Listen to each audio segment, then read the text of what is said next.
अस्सलाम वालेकुम गाइस। तो क्या हाल चाल है आपका। तो आज हम आपको बताने जा रहे हैं एक यहूदी औरत कैसे मुसलमान हुई। तो आपने हमारी वीडियो को एंड तक देखना है। वीडियो बहुत ही इंटरेस्टिंग है। आपने हमारी वीडियो को ज्यादा से ज्यादा लाइक करना है, कमेंट करना है और हमारे चैनल को सब्सक्राइब करना है।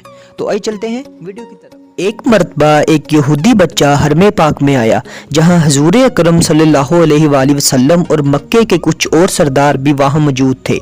आकर कहने लगा कि आप में मोहम्मद कौन है।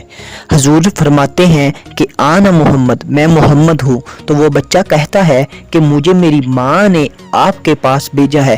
पहले मैं अपने तमाम रिश्तेदारों के पास गया, मेरी माँ के पास पहनने के लिए कोई और कपड़ा मौजूद नहीं। जब उन्होंने कुछ देने से इनकार कर दिया तो फिर मेरी माँ ने कहा कि ऐसा करो, वहाँ मुसलमानों का नबी बैठा होगा, उसका नाम मोहम्मद होगा, उसके पास चले जाओ, वो तुम्हें इनकार नहीं करेगा।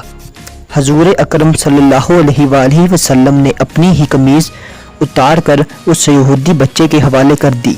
ये औरतों का तकद्दुस है। जब वो कमीज लेकर घर पहुंचा तो उस औरत की आंखों में आंसू आ गए कि आज मेरे तमाम अपनों ने मुझे ठुकरा दिया, फिर काम आए तो मुसलमानों के नबी।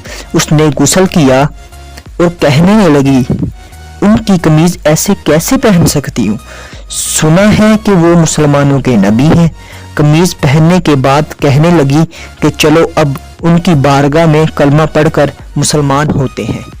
सुबहान अल्लाह। Hope you will be good for us this video. अस्सलाम वालेकुम।